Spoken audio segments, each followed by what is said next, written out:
This story begins over 800 years ago in the marshes of the Ulster and Elbe. Simple folks had little power then. Noblemen ruled the land. One of them returned from a long journey with a vision. Count Adolf? The Count is back! The Count is back! Virad! Ah, Adolf! Welcome home. You're still alive. Well, more or less. What happened? Did your horse die? If you only knew what's out there, my friend. What do you see here? The world's greatest one-horse town. I see brick houses, merchants, riches, ships from all over the world. I think you've had too much sun. Just enough. This, Virad, will change everything. Take good care of it. How many workers can you muster? Ah! The village is finished, huh? We'll build the prettiest city in the world.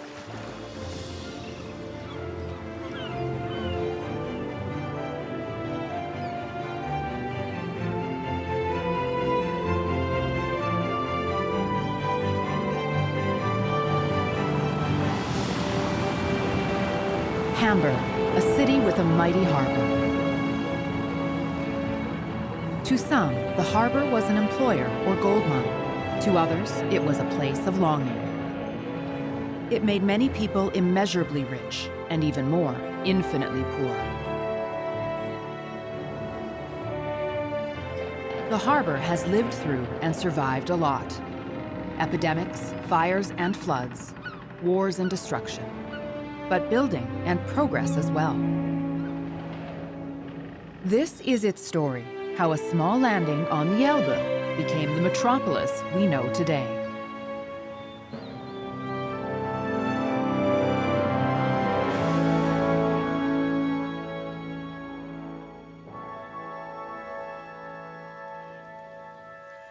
It all began in the year 1189. What?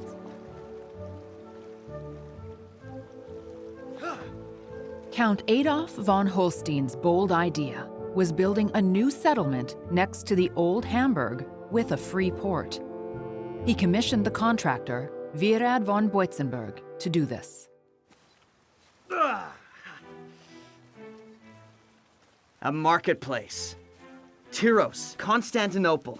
Those are cities. Ever heard of them? And why? Trade. You're crazy. You're taking on the Emperor.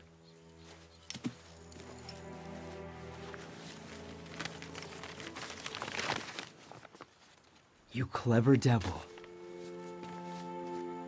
The seal of the Emperor.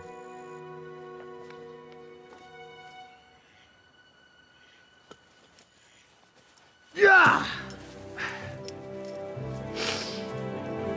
The Count had a charter from Emperor Barbarossa, the license for his harbor city.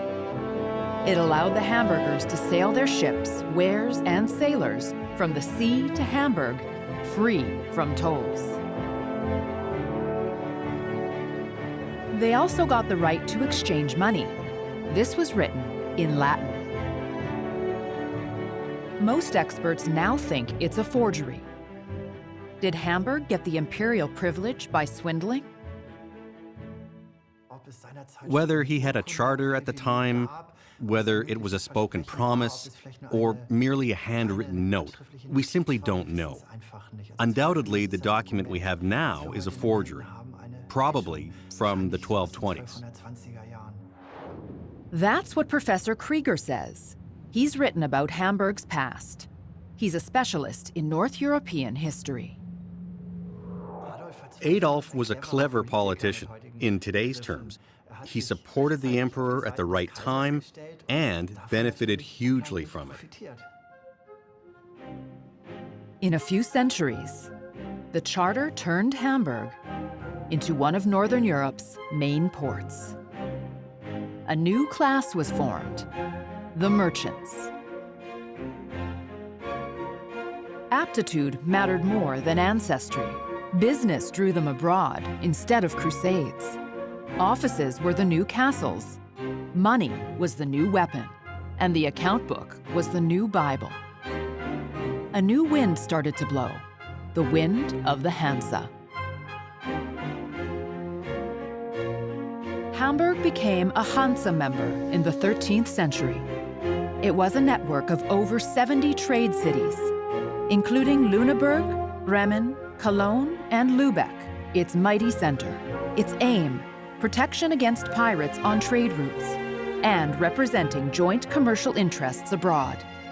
It was the start of capitalism in the north, and the Elbe harbor boomed.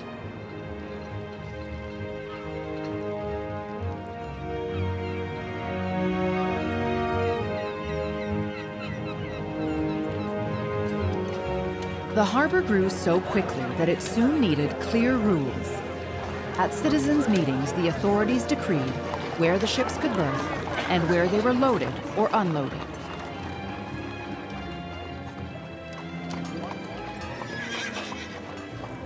They also decided who could work in the harbor and how many. We need more people. What are you moaning about? Are you a man or a mouse? I can't do it. Come on, give me a hand. The harbor procedures were already perfectly organized. If you didn't fit in, you disrupted the clockwork. Listen, if you want to eat, pitch in. Or go somewhere else.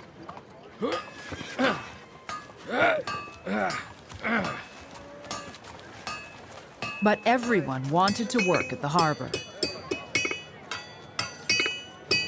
Each day, ships arrived. The wares were in barrels and crates.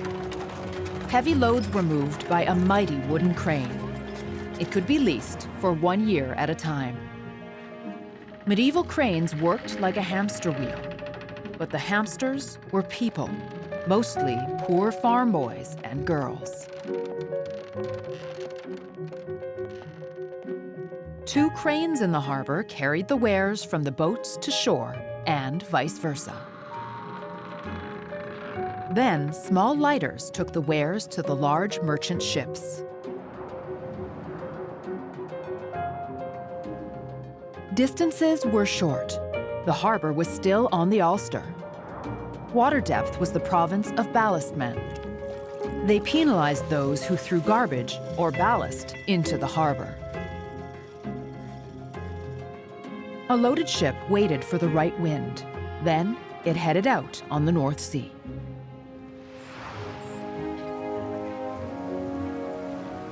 The merchants had no compass. They navigated by imprecise maps, the stars, and their experience.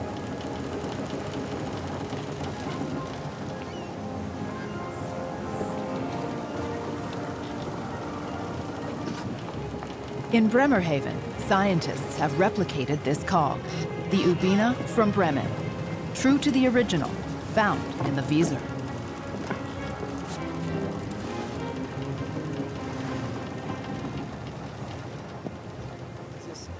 This Hanseatic ship is very practical in waters near the coast.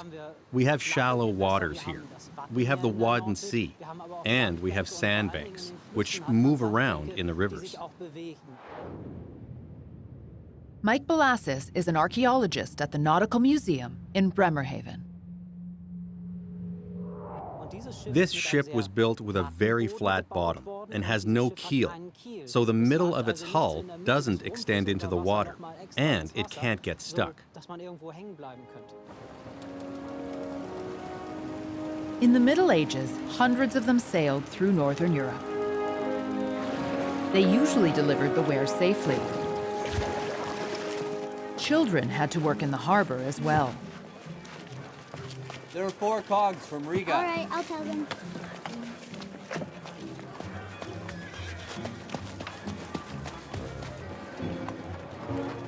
Child labor was quite normal at the time. Beer was an important export. Every second hamburger worked in a brewery. Women and children, too.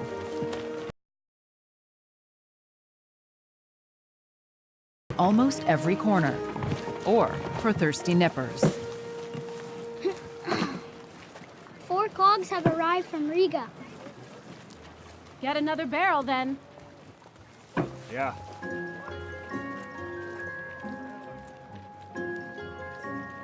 Even children drank beer in the Middle Ages. The whole population drank beer, from infants to old people. Hartmut Roeder is a historian. One of his specialties is pirates. But he also knows about drinking habits in the past. At the time, beer was one of the basic foodstuffs. It was liquid bread. It was essential in these Hanseatic cities on the sea because the groundwater was salty and contaminated. So you had to drink a liquid that had been boiled. You should not compare medieval beer to the beer we know today. Basically, it was a kind of herbal tea. And it was non-perishable. That's why beer was an export hit. Imports were mainly pelts from the far north, sheep's wool from the west, and wax from Novgorod. Herring from the Baltic were a popular commodity, but only dried or salted ones. Any pickled wares were well loved. Grain came from the hinterland, on the Elbe. Tar and various ores came from the Baltic area.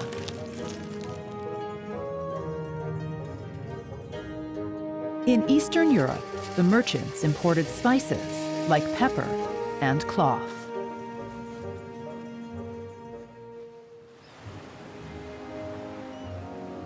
The ships were stable but slow. Depending on the build, they were called hulks, caravels, or cogs. Hanseatic ships were pack mules. Time wasn't as important as it is today. The ships were relatively slow. They sailed the sea at 5 knots at the most. They had to wait for the right wind. They couldn't order it to come. So as long as they arrived, it was considered a success.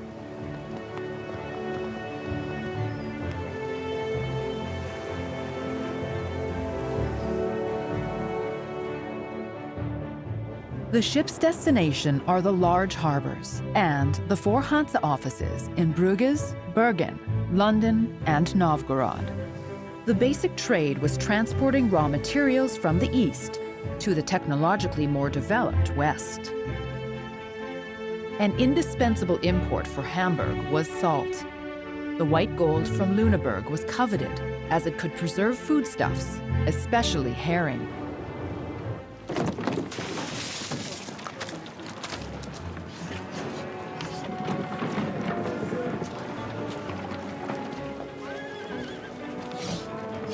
Fish and salt suppliers did well in the Middle Ages, but the merchants made the most money, as long as they weren't swindled. Show me, sir. No need to test it. Excellent wares. Yeah, sure. Open this one up. It's all salt. I'd hope so.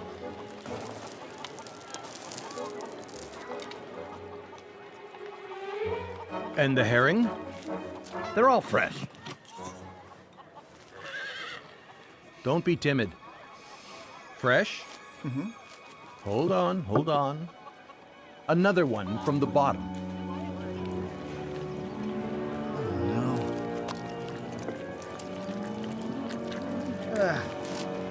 Oh, disgusting! You call these excellent wares? These things happen. The price. All right. I'll take the salt, and we're done.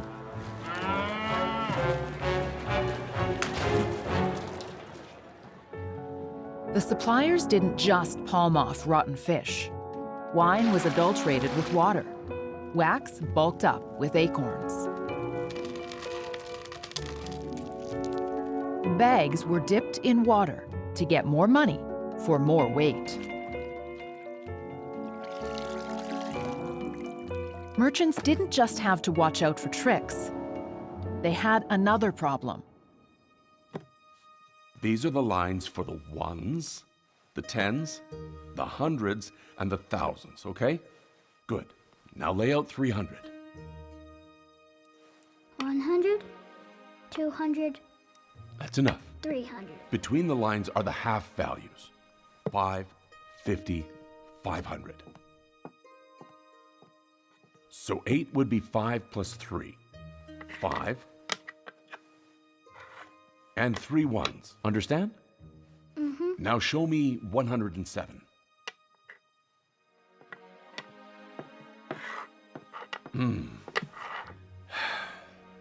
You want to be a merchant? What about the spaces in between? What's 7? Arithmetic was a tricky business. Merchants used Roman numerals, not Arabic ones. You could only do this with a kind of abacus. Calculating on lines was complicated. And when you slipped, hundreds easily turned into thousands. Good, but at that pace, how long will that take you? Receipts, expenditures. It has to be fast. The problem was, the ones and tens were on the lines. In the middle, there were reckoning pennies. People were often confused. You couldn't calculate losses either. Decimal fractions were impossible. So it was a blessing when Adam Riza introduced Arabic numerals, which could easily be added, subtracted, and multiplied. But even harder on the merchants than the complicated arithmetic was a danger that almost finished the sea trade.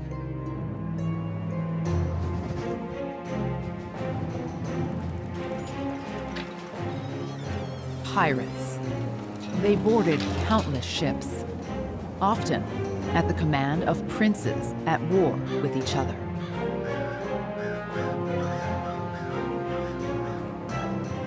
They were feared maritime mercenaries.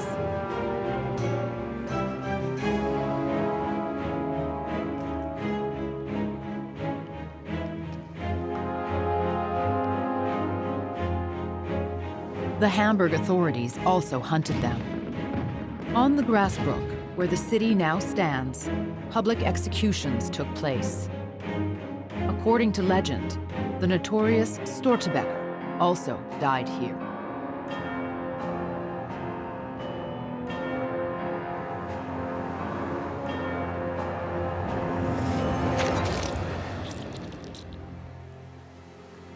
As a deterrent, the pirates' skulls were impaled on spikes, visible to all.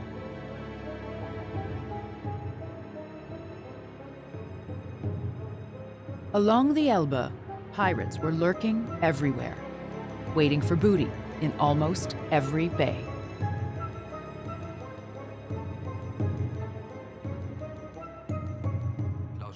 There is no evidence Klaus Störtebeker ever existed. We have no proof he was in Hamburg or that he was captured and beheaded. We do know there was a pirate captain and respectable merchant who was called Johann Störtebeker, or Strittebeker. He turns up in documents after 1394. But unfortunately, this heroic robber, who also drank by the bucketful, never existed.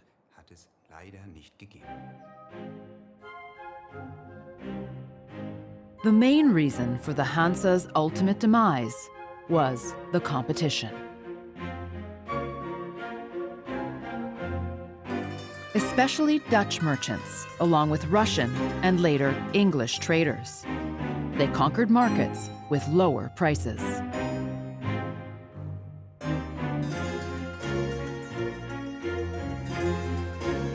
Their sovereigns gave privileges to their own traders, not the Hansa.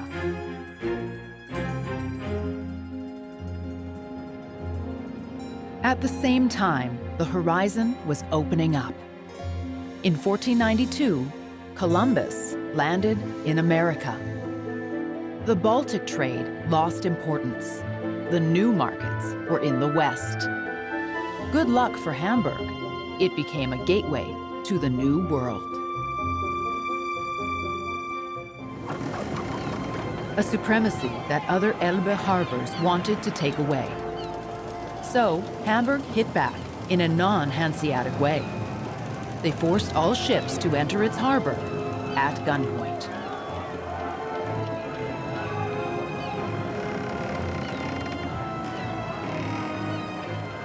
This unscrupulousness paid off. Soon, there was just one destination: Hamburg. The competitors appealed to the highest court.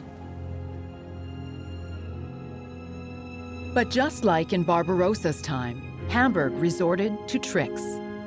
They had a 12-meter-long, geographically distorted map made. It had to prove that Hamburg's smaller North Elbe was the main river, not the broader South Elbe. That's how Hamburg wanted to grab the sole staple right. Merchants had to offer their wares here first.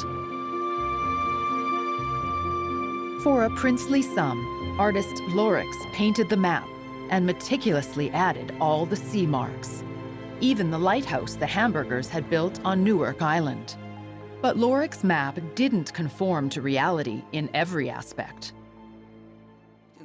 In this sense, the perspective has been manipulated, but it does show, in detail, all the beacons and sea marks. And it proved that Hamburg had labored for this river for decades. That was the reason, the court decided, that Hamburg had to have the staple right for the North Elbe. That was the purpose of the whole exercise. This is how Hamburg made great progress in getting other nations and other sailors to offer their wares in this city.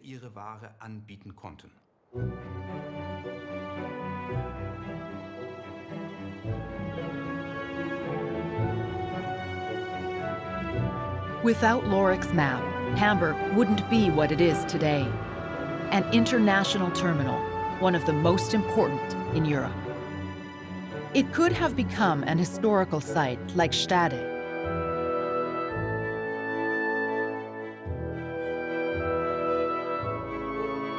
Where the old town and harbor retained the charm of the past. Although cities like Stade and Lüneburg lost importance, their former size can still be recognized.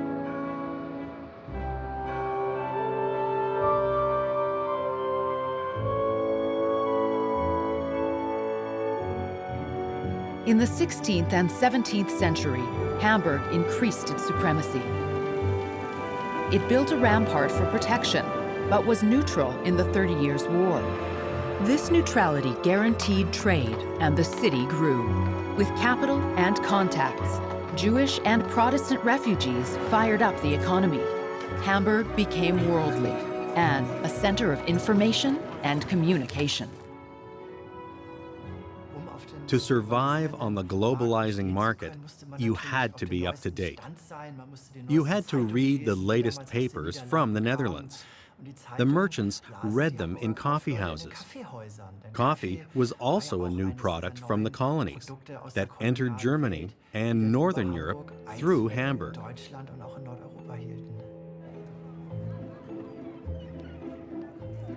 Even though Hamburg had no colonies, the trade in colonial wares expanded. Ties to Great Britain, Holland, and France opened up new opportunities. Cargo ships dominated the seas, laden with goods from the New World, from Africa or India.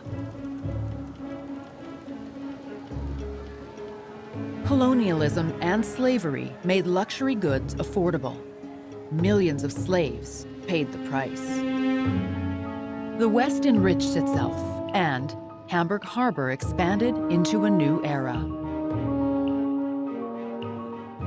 Its career as a global harbor began. In the 18th century, over 3,000 ships berthed here each year. They unloaded coffee from Arabia, cotton fabrics from India, silk and pepper.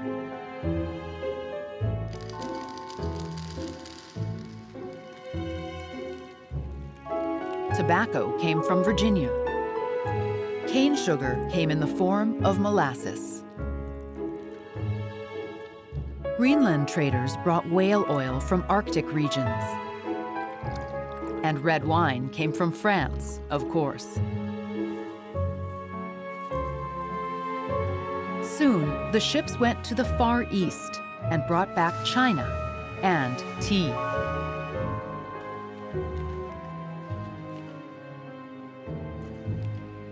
Next to the merchants, another wealthy class arose, the ship owners. They built up a global network of trade routes. The harbor was crowded with ships from the Americas heading for Australia or departing for East Asia or Africa.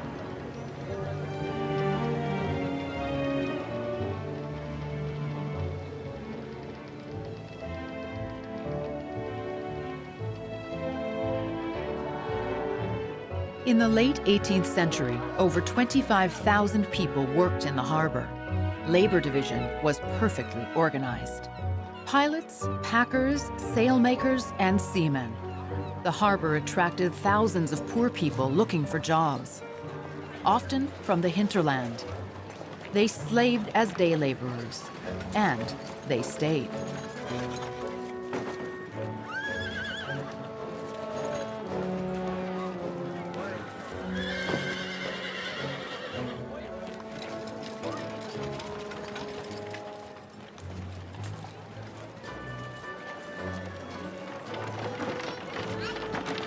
In no other German city was the gulf between rich and poor so great.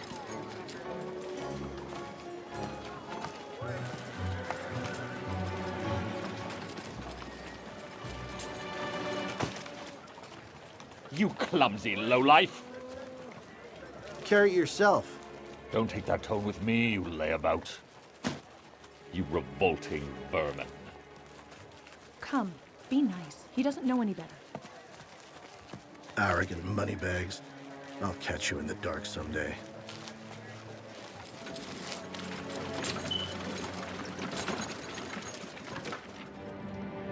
The Ulster harbor became too small for the cargo ships of the moneybags. They now berthed further out, right on the Elbe. The distances became longer. Hundreds of lighters brought the cargo to town. Packers and bearers waited at the crane to take the valuable colonial wares to the merchants' warehouses.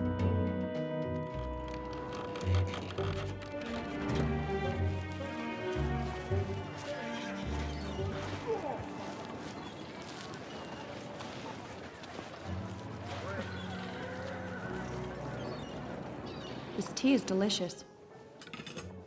Are you enjoying the view? Yes, as long as I don't look down. Don't then.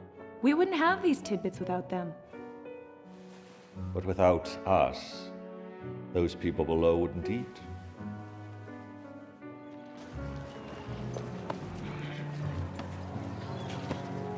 Only a few are made rich by the harbor. But 8 out of 10 Hamburgers lived on the breadline. They had no political influence.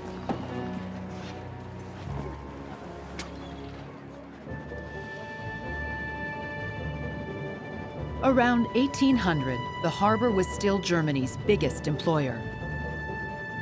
But in 1806, Napoleon's troops occupied and blockaded the harbor. Everything came to a standstill. This continental blockade bankrupted over 100 merchant houses. Thousands of people lost their jobs.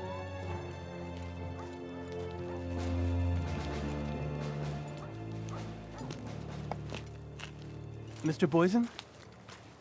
Don't you have a job for me? My children haven't eaten in a week. Those are global politics. Complain to the French. Look how the moneybags use us. I know one in Altena. He has a cellar full of English cloth.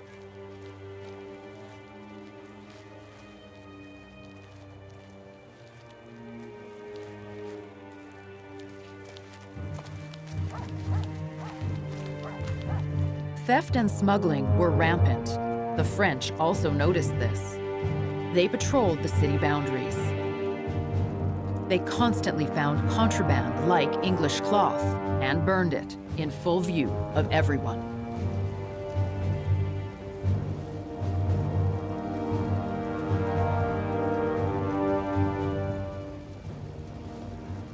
The blockade affected Hamburg, but not as strongly as legend now has it, because the blockade was far from hermetic.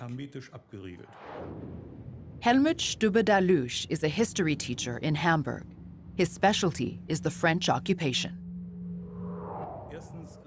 One, it wasn't in the French interest.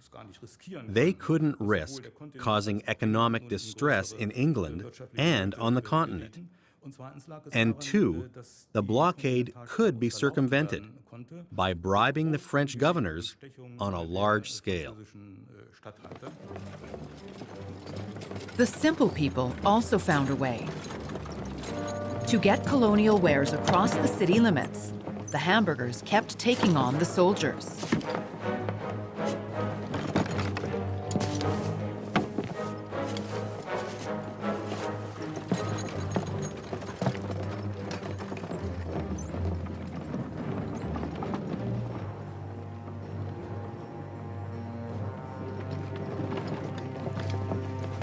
Just some firewood, nothing illegal. Madam, please. Please, be civil. Look, we have nothing. You are hiding something. Me? Don't touch my wife!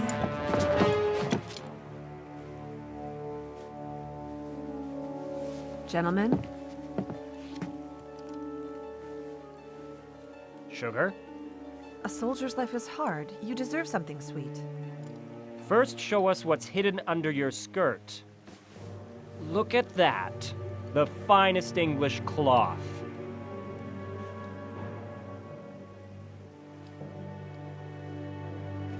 Perhaps we can make an exception in this case.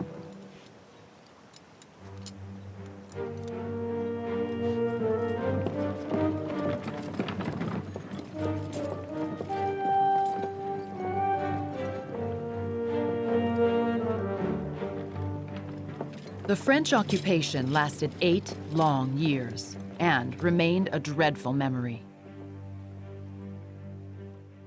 Napoleon was a dictator, but many French customs were quickly and routinely adopted in Hamburg, mainly the judicial system, an example to all of Europe.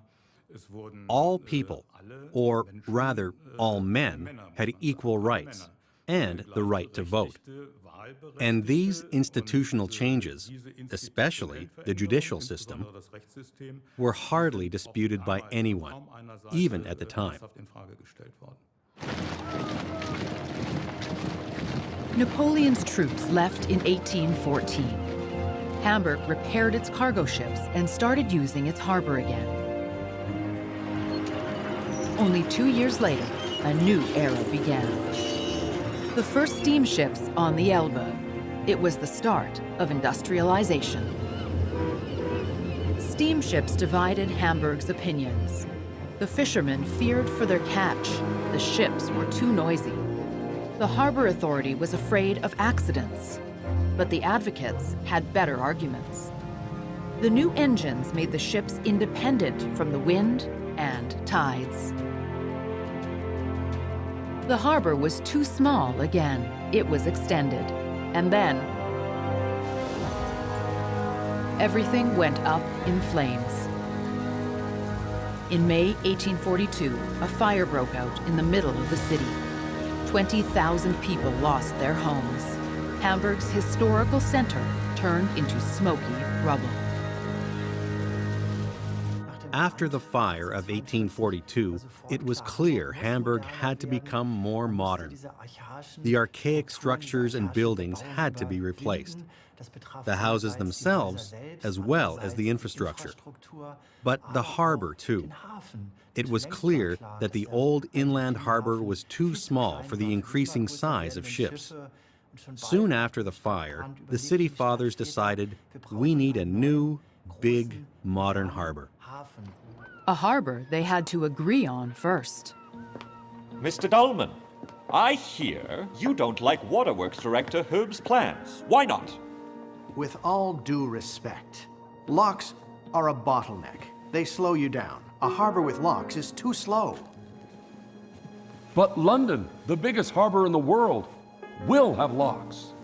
Yes, but the difference between low and high tide is much bigger there. The key word of the new age is speed. Without locks, we can be the fastest harbor in the world. Gentlemen?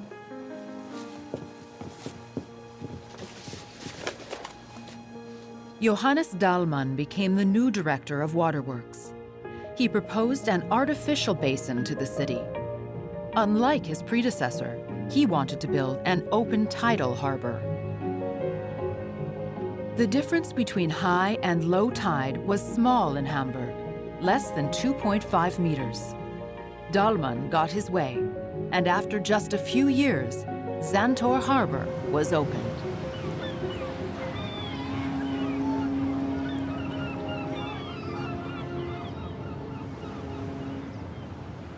I've heard of ships being unloaded and reloaded in 24 hours.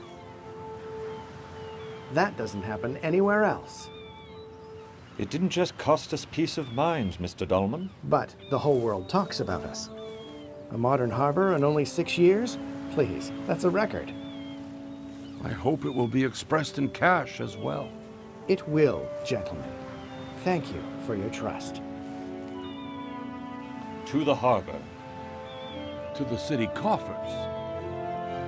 In the end, even the biggest opponents realized that the investment was worthwhile.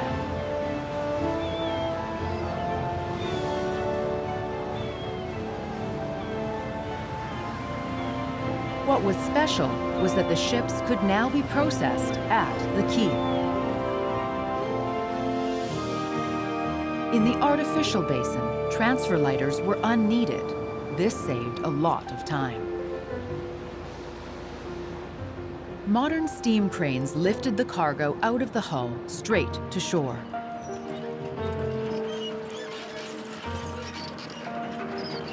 Only a few years later, in 1872, cargo was transferred directly onto a train for the first time. This was revolutionary.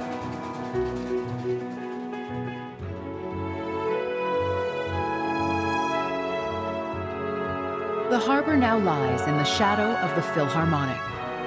The world's most modern harbor became an upmarket residential area.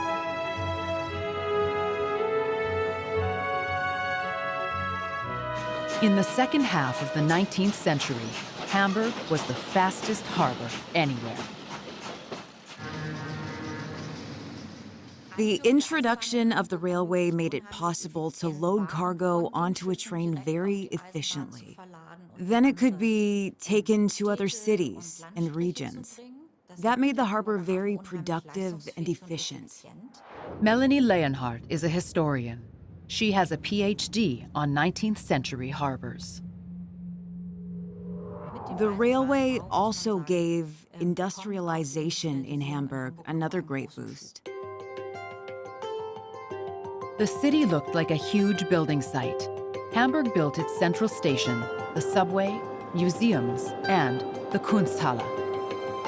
The Mönckeberg Street area was new too, soon to be one of Germany's most popular shopping streets. At the same time, the Atlantic Hotel on the Ulster was opened.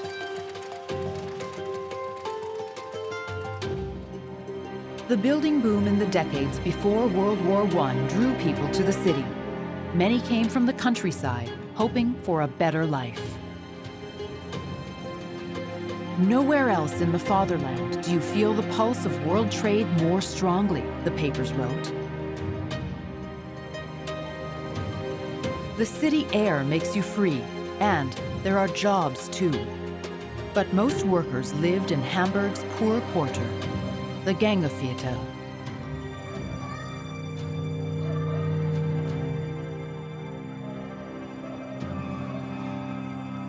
The houses were damp, the windows and roofs leaky, the smell was bad.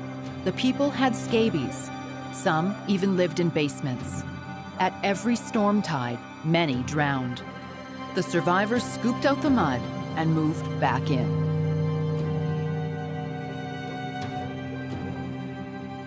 Newborns were more likely to die than to survive.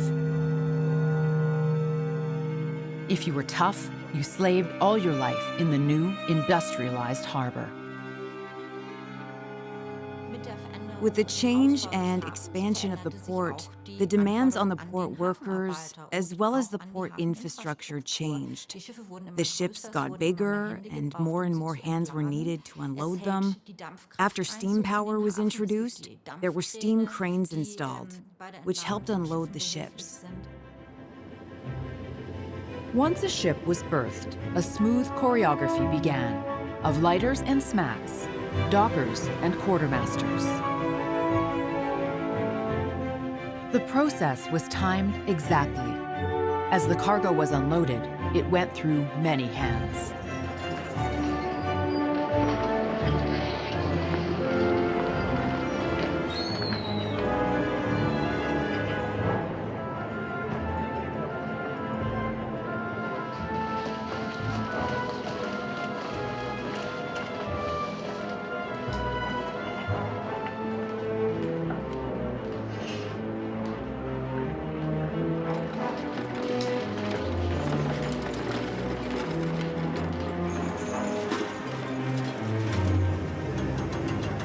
Then, a German engineer invented the refrigerator.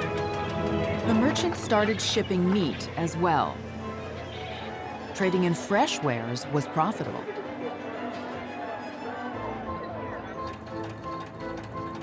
Bananas were added. Tons of the fruit arrived at the harbor because Germans love bananas.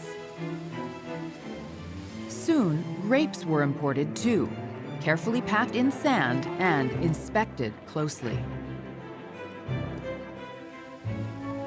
The big warehouses contained huge amounts of wares, all duty-free.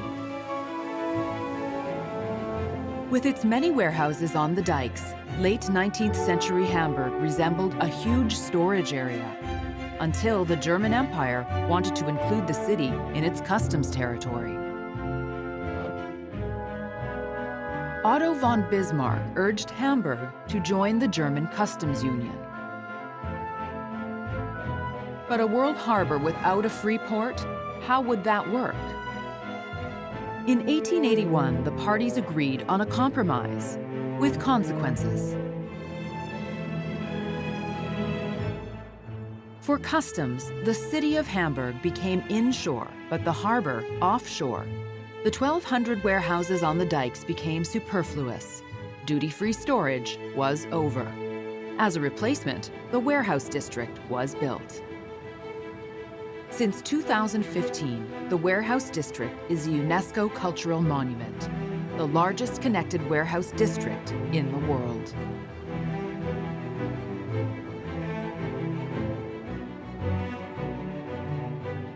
Today, only carpets are stored here. There are museums, ad agencies, restaurants, publishers, and the Port Authority.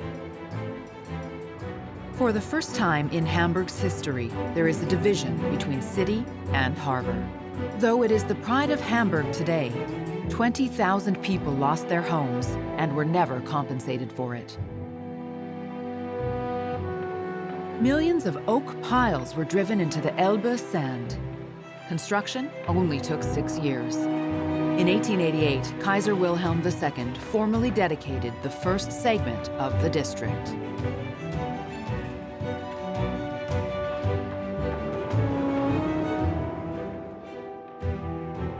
Primarily colonial wares were stored here: coffee, spices, tea, and cocoa. This was possible because behind the bricks, storage conditions were perfect.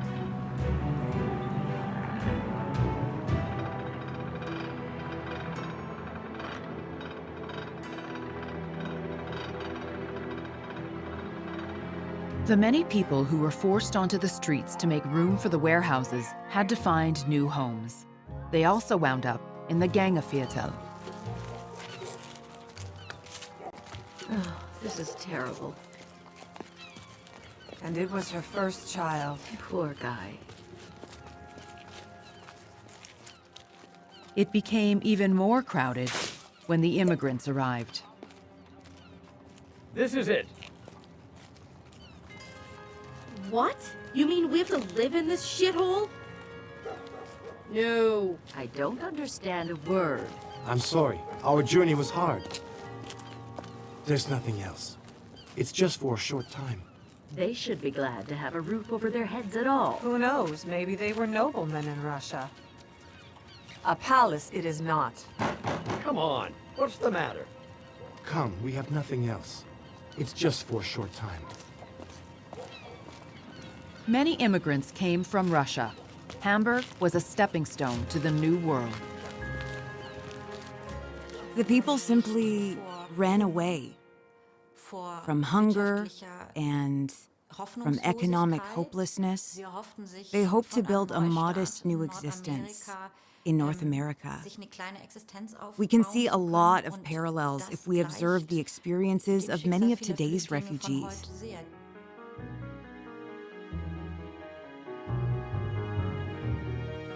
In the crowded inner city, tens of thousands waited to continue their journey, often for weeks. For millions of immigrants, Hamburg Harbor was the last stop in Europe.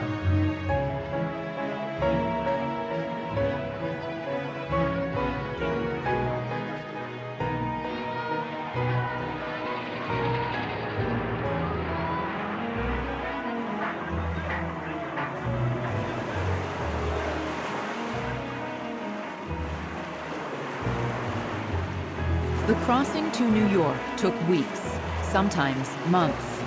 Most of the time, the people were jammed between decks.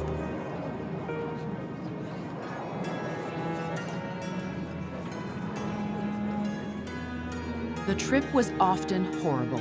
The food was moldy. 1 in 5 died in steerage, of weakness or disease. The name Between Decks was very fitting because it really was between the decks. It was a quick way to add more passengers. Rebecca Geithner is an historian. She spent many hours in a replica of steerage at the Emigration Museum. Originally, wares were transported from the USA to Europe. Then they realized these immigrants represented a large capital, very profitable. So they quickly built these between decks, cages really, hammered together carelessly. They were extremely simple. But as shipping companies began to compete more fiercely with one another for the immigrants' favor, the immigrants' demands on the shipping companies began to increase. 83 marks for a crossing. Cheaper than Lloyd's. Who needs a ticket? Only 83 marks. Albert Ballin was also keen to get the emigrants' attention. He made himself a career as an agent for them and was a clever businessman. It's the cheapest way to get to Dreamland. We've been here for weeks. There's no more money. Only 83 marks. It's the cheapest trip across the pond. I'll show you around, help you, tell you when and where to be, and even take you to the quay. 83 marks, there's 4 of us. That's 332 marks for all of us. Let's do it. I can't stand this anymore. 100, 200, 300. Haggle. 300? No, 332. 83 ahead, non-negotiable. Yes or no?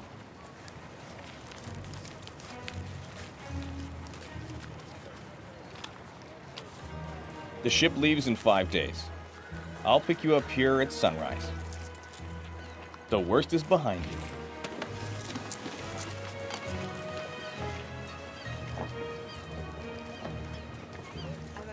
Albert Ballin only had a small immigration agency, but he was so successful and sold tickets to so many immigrants that it drew the attention of Hapag, Hamburg's biggest ship owner. What do you do with a competitor? You buy his company. You also take over his ideas.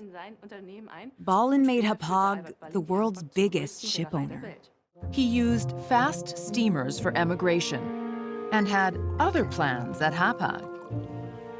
You really don't want some whiskey? No, thank you.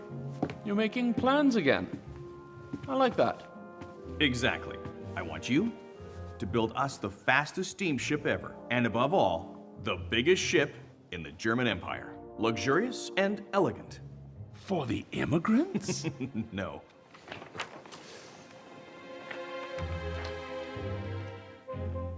"150 meters long, 20 knots. That means a crew of at least 250 men. That'll be expensive. Yes, I know. And we'll add 250 passengers. People with money. I want to sell pleasure trips, cruises. And you, Herman, will build my first ship.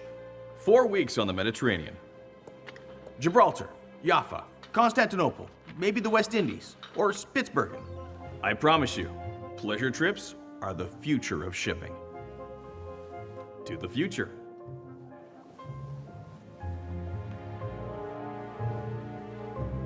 Ballin carried out his plans quickly. Soon, in addition to luxury liners, the first cruise ships were built. They conquered the world.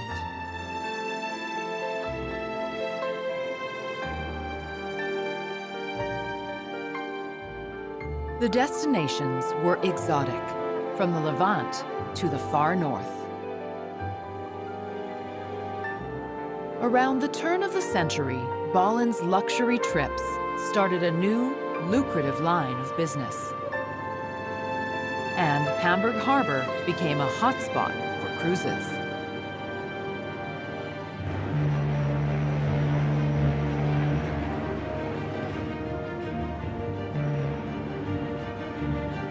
Today, over 500,000 people sail from Hamburg on cruises every year. More than ever, pleasure trips were a huge success for the ship owners. The shipyards also benefited from this.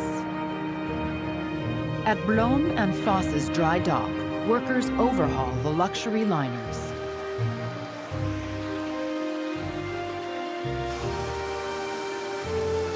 This still guarantees about 1,000 jobs. In Ballin's time, there were more than 20,000 of them.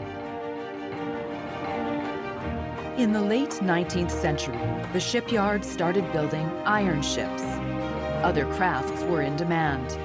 The carpenters who built wooden ships made way for iron workers.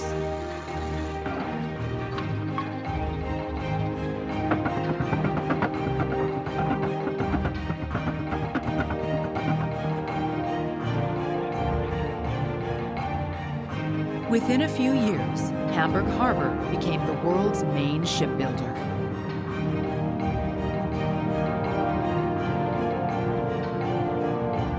But then the harbor received another blow.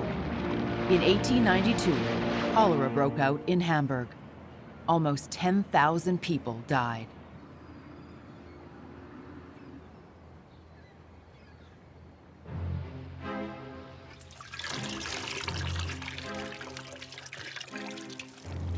Dock workers were tasked with disinfecting the poor quarters, and a young doctor arrived in Hamburg from Berlin. Look closely. It's a tragedy. Unworthy of a European city. If you don't wash, it's your own fault. Revolting. Hamburg's waste ends up in the Elbe. The drinking water is from the Elbe. It's about the water supply. The filtration system you have already planned must finally be built. You have to do this and do it quickly. We don't have to do anything. The immigrants bring this mess with them. I'm a doctor. I know what I'm saying. The water spreads cholera. And it'll keep coming back unless the city acts. Hamburg's drowning in trash and feces. Come on, you're exaggerating. Ugh. Gentlemen, please. If you love your city, I would advise you to act quickly. Dr. Bernhard Nocht convinced the authorities. Wells were built. The Gangeviertel water was cleaned. Soon, the cholera was under control. But Nocht stayed in Hamburg. New tasks awaited him. The harbor was a gateway for the world's diseases.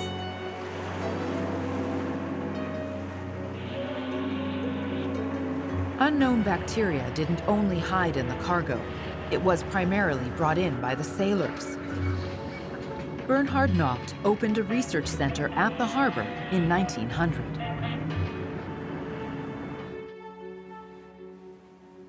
How long have you had this fever? I don't know. I felt bad the whole trip. You were just seasick, you landlubber. Admit it. Where did you go? Valparaiso, Chile was the last port. I still felt okay there. That was 5 weeks ago. Did you stop anywhere? Drink anything?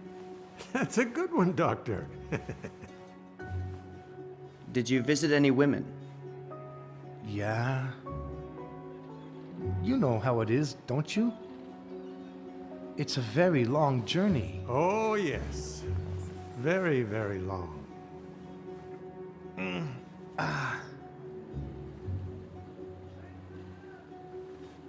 Nocht was the right, persistent man at the right time. Professor Rolf Horstmann is the current director of the Bernhard Nocht Institute for Tropical Diseases in Hamburg. Politics were involved. He had to gain acceptance in Berlin. He had to do a lot of what we would now call lobbying. Founding the institute in Hamburg was his greatest work.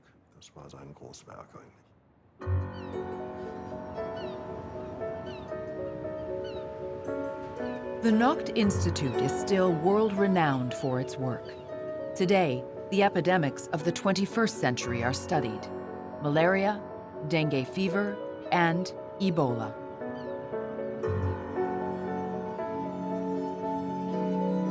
The source of the cholera epidemic of 1892 wasn't the immigrants, but the drinking water. Nevertheless, the citizens of Hamburg were afraid of the immigrants, even though many of those using Hamburg as a gateway came from Germany itself. First, peasants and craftsmen from the south of Germany emigrated. Around 1900, poorer rural people from the north and east followed.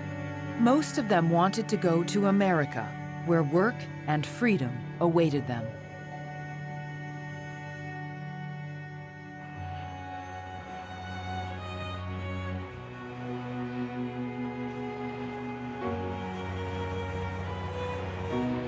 Their first stop was Ellis Island, off New York. More than 10 million immigrants passed through.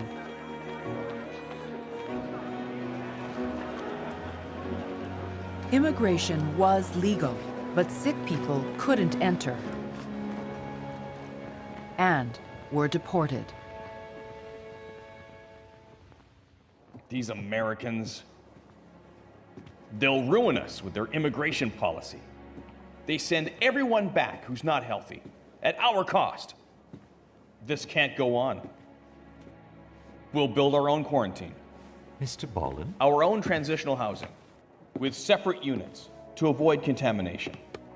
And there'll be vaccinations. It'll cost a fortune. Who'll pay for it? The poor devils? We'll get the money back, don't worry. Dead passengers don't pay at all.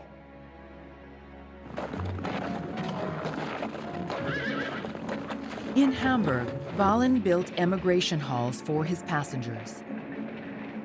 They started operating in 1901.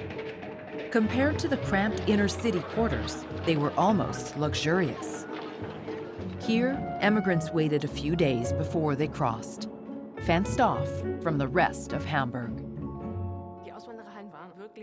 The halls were a city within a city, Hapag said. Everything you needed was there. You were registered, checked, medically examined, and then housed in huge dormitories. On average, people stayed for 3 to 5 days, so they had to eat. They got 3 meals a day. For 1900, this was very progressive. There was a grocery, a barber, a playground, later even a cinema. There was a Catholic and a Protestant church, as well as a synagogue for the Jewish immigrants. After the long trips full of hardships, the immigrants first had to go to the disinfection chamber. Several cooks made hot meals, kosher ones as well. Men and women slept separately. They were also divided by origin and religion to avoid arguments. After a few days, they went on board. The price of the crossing was also included in Balin's package deal. All in all, it was a well-organized, humane emigration.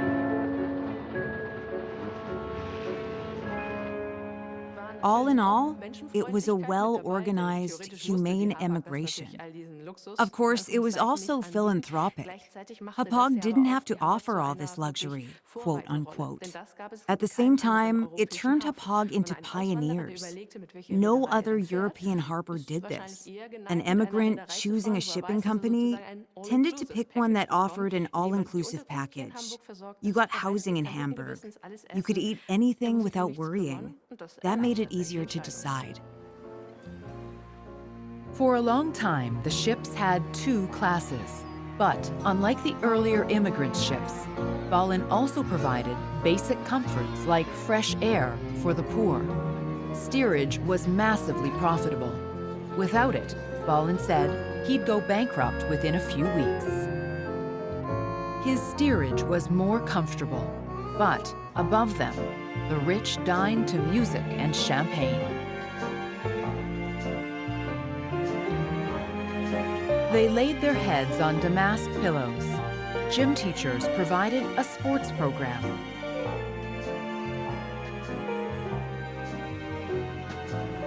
If you didn't feel like joining, you relaxed in the sun.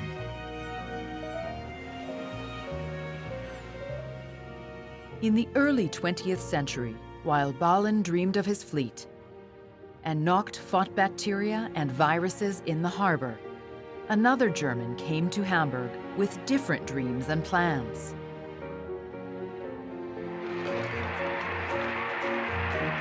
Kaiser Wilhelm II. And he proclaimed that Germany's future lay on the water. In addition to the merchant and luxury fleets, he wanted a new one, a war fleet. Blom and Voss got huge commissions and became the world's biggest shipbuilders. The Imperial Fleet Program was a big job creation plan.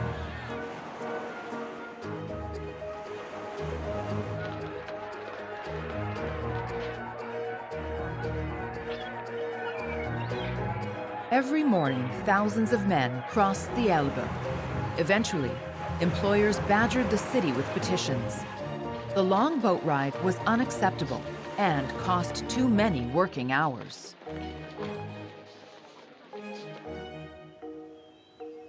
How would you get all the workers across? Bridges are out because of the ships. Exactly. Then the only remaining solution is... Underneath. Yes, exactly.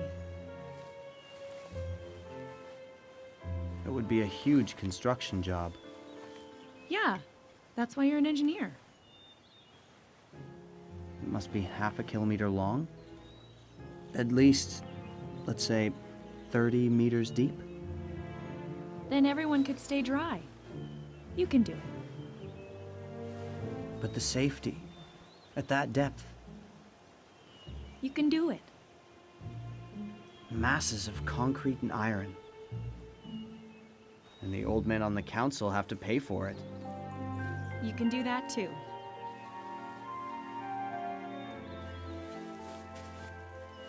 And when the tunnel is finished, we'll get married.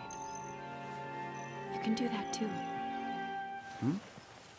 We can. Hmm.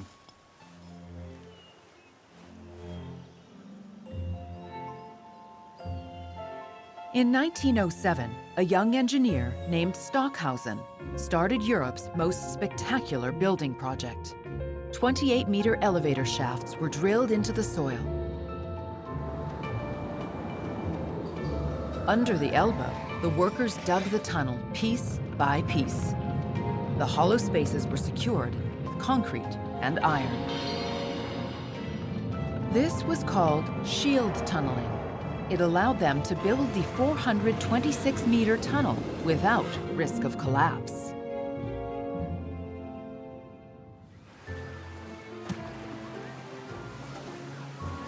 The tunnel had several side effects for the Hamburgers. At the Steinwerder pool, small incidents kept occurring. Oh, this is wonderful. It's delightful. Ah! What is that? Don't be afraid, lady. It's the tunnel construction. It's just air. Look at this. Underwater construction kept releasing compressed air.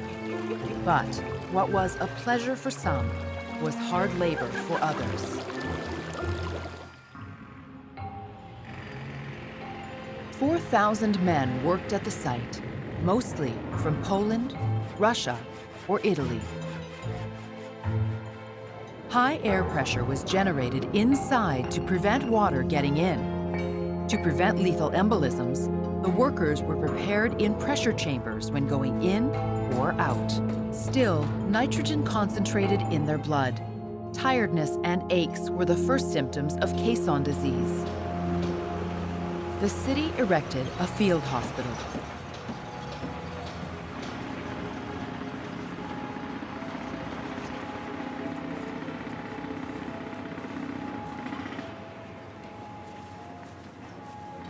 Here, this will warm you. Thank you. That's very nice of you. And cover up well, that's important. Yes, it is cold. The specialist will examine you soon. I don't understand. The doctor.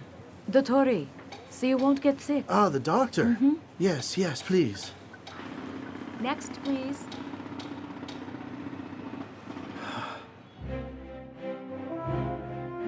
Hamburg was proud of its Elbe tunnel.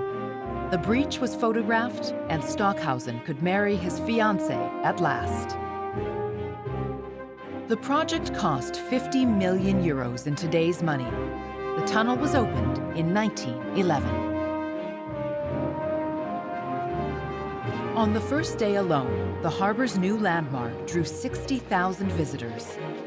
The citizens cheered, also because it was free for pedestrians, thanks to the Social Democrats. For Germany, the tunnel was ultra-modern. A tunnel under a mighty river hadn't been built before. Globally speaking, people looked at London's new subway system, at America's large infrastructure projects. But at best, only Berlin could keep up with Hamburg's giant projects.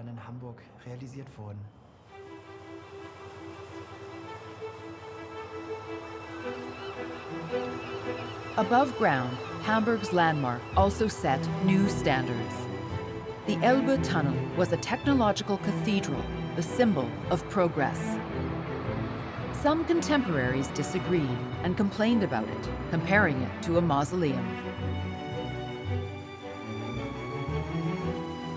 The modern elevators were state-of-the-art, but the tunnel was still built for carriages.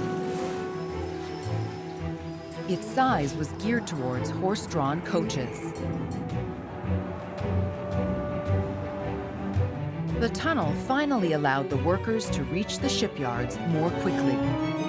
At the start of the 20th century, one battleship after another was built here. The naval arms race with England had begun and spun out of control under Wilhelm II.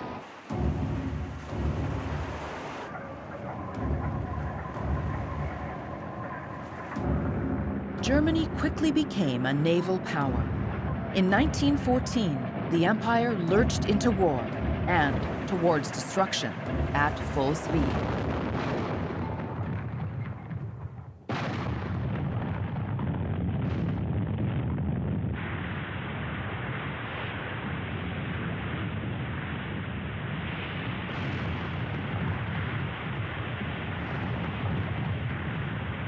In 1918, the war was over and lost.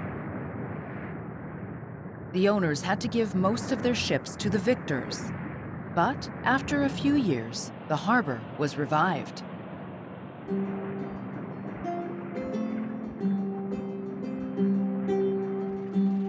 New inventions like electrical carts and early forklifts stimulated the harbor economy.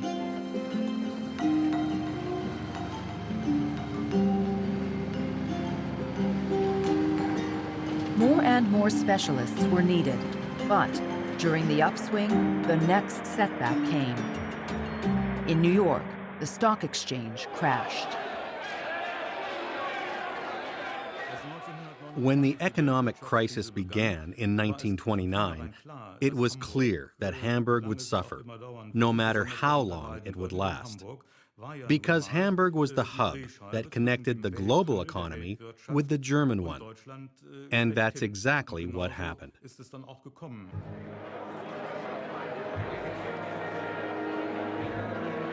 Unemployment and inflation, hunger and depression were the results. Almost every second dock worker lost his job.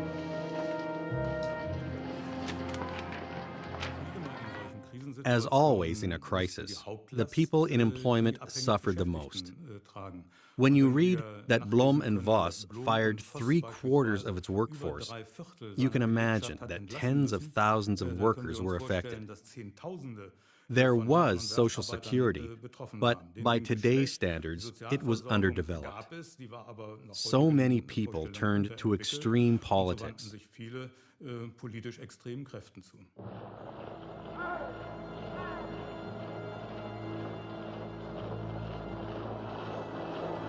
In 1933, the National Socialists came to power. The Führer visited the city on the Elbe 33 times. Adolf Hitler liked Hamburg, and Hamburg liked him. That is, most of its citizens.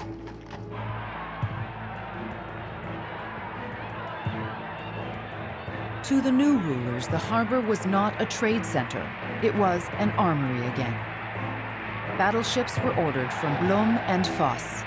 Hitler personally attended the launch of the Bismarck.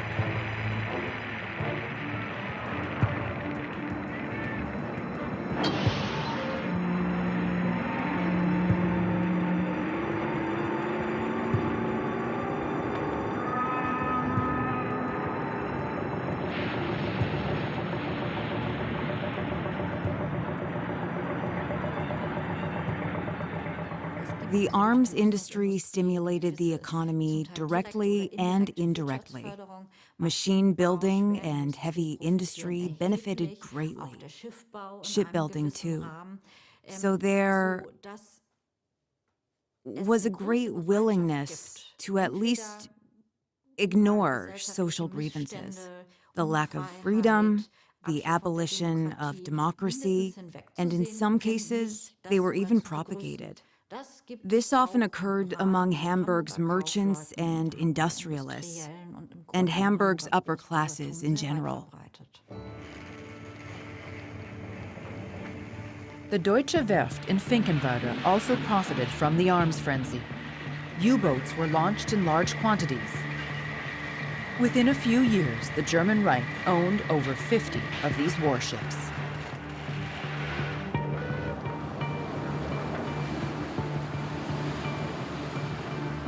The harbor economy wasn't the only thing that benefited from the war machine. There were building plans in the city, too. A healthy youth was supposed to grow up in a healthy Greater Hamburg. Architectural ambitions were so great that Hitler started a contest for the redevelopment of Hamburg.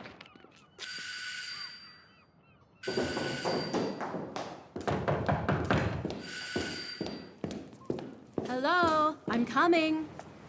Heil Hitler. Heil Hitler, Mr. Gauleiter. Is the architect Gutschau in?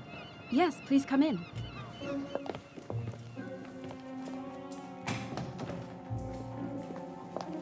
Mr. Guccio! Monumental, I said. Think big. Don't fiddle about. Mr. Guccio, you have a visitor. Gauleiter. To what do I owe this honor? Heil Hitler. I have news for you, Gutschau.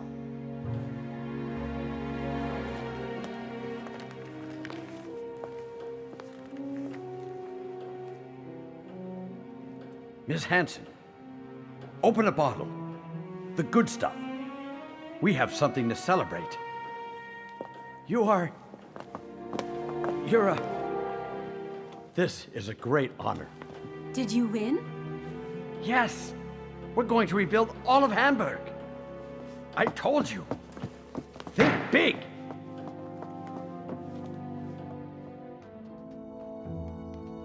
Hitler had great plans for the Elbe's north bank, and he loved the young architect's designs.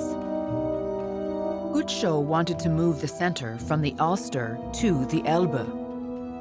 40,000 people had to make way for this scheme. He planned a high-rise for the Gau leaders, with a People's Hall behind it and a square for mass parades.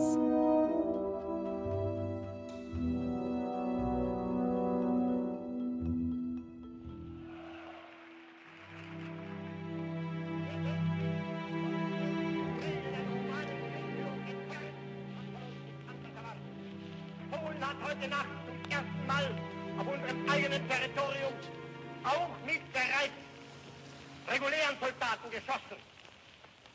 Seit 5:45 Uhr wird jetzt zurückgeschossen.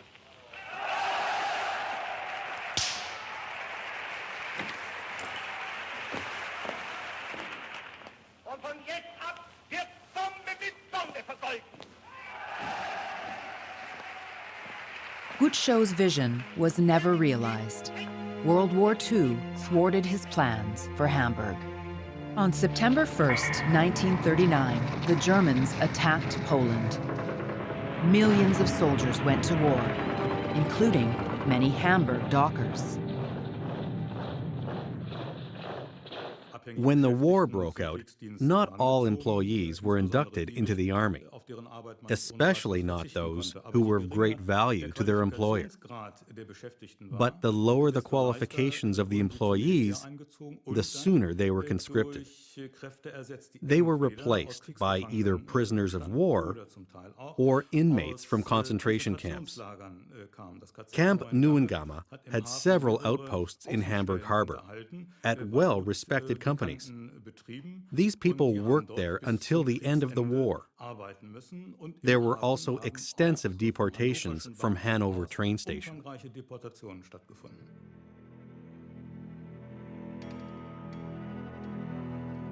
The city hardly resisted. Of the 200,000 Jews in Hamburg, only half escaped in time.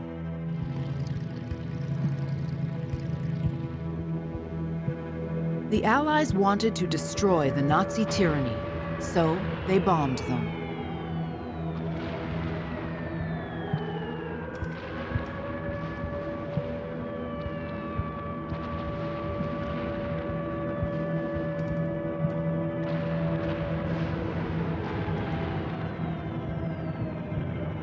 In the summer of 1943, 40,000 people died in a so-called firestorm. After several British attacks, the city was in ruins. Operation Gomorrah.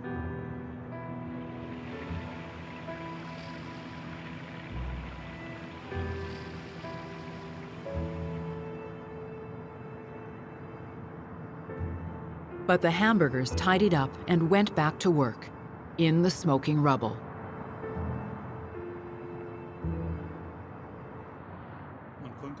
Hamburg couldn't have been surprised that the third most important industrial city would one day be hit with many bombs.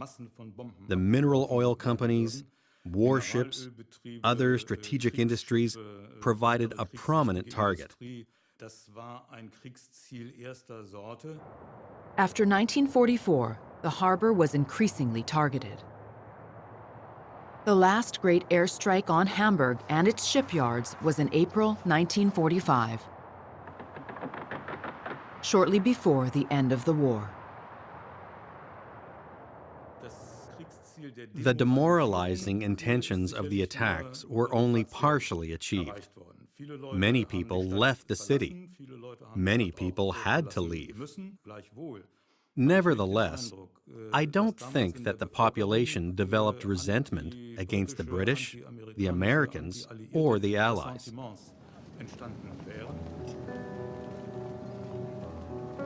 May 1945, British troops arrived in Hamburg. The war was over. The harbor, a wreck.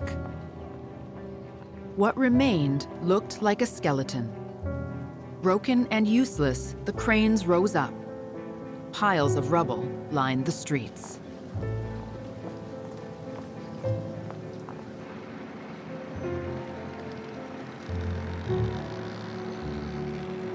Nobody could live in this ghost town. Hardly anyone could work in this banged-up harbor.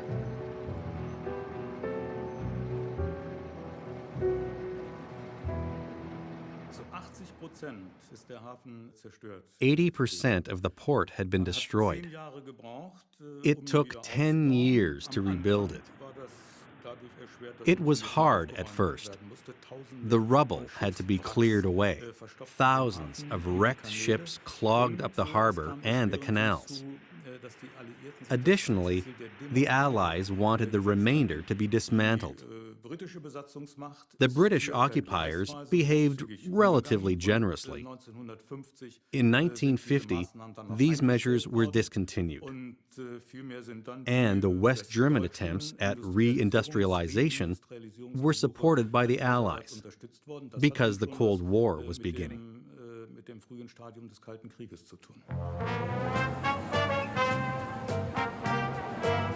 In the Cold War 60s, Chancellor Ludwig Erhard came to the harbor's anniversary and recalled Hamburg's proud history.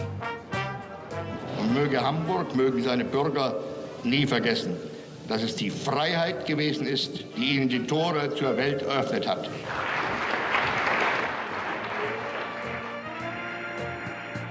The economic miracle was in full swing. The harbor was booming.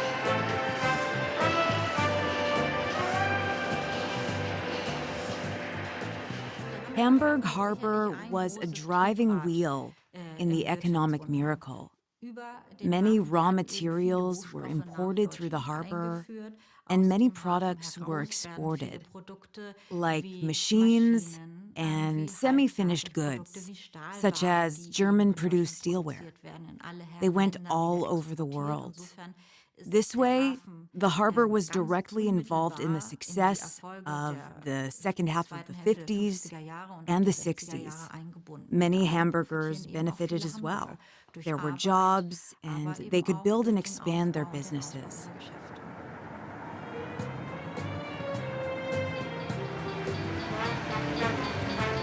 During the miracle, many Germans refused to think about the past. They wanted a new beginning, to be consumers.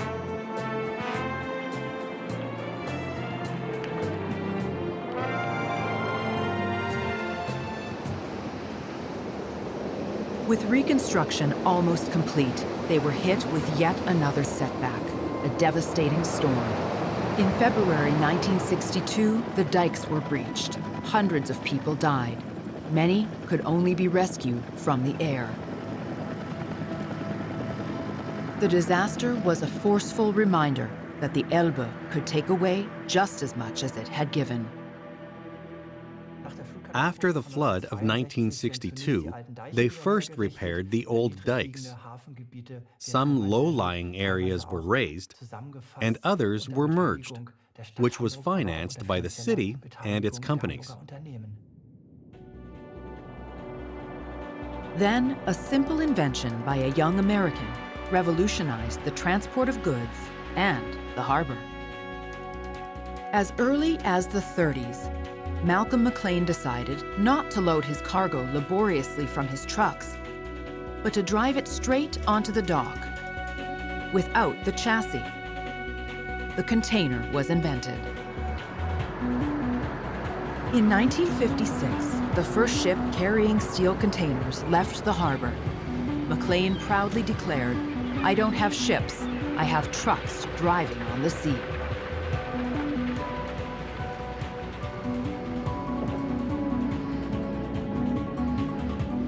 The new steel box became both the norm and the driver of globalization. Containers sped up the transfer of goods enormously.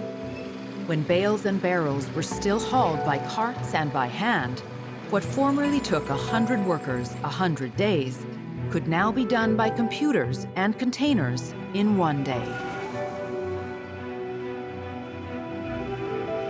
Modern technology eliminated the need for the simple dock worker.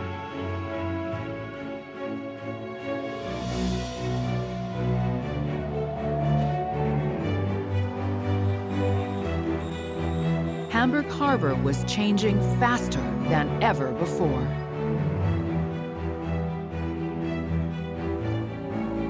More and more land became storage area. Whole villages had to make way.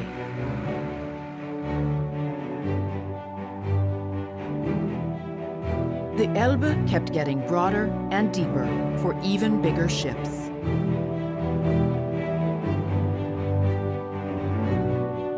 Today, the harbor has to hold its own against competition at home and abroad. It has to face new challenges as an employer in a city with a changing landscape.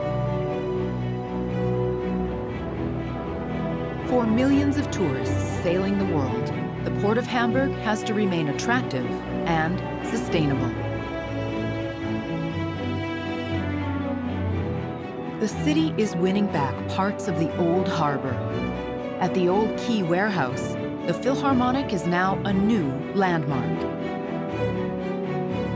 The harbor's original purpose as a trade center has given way to culture and entertainment.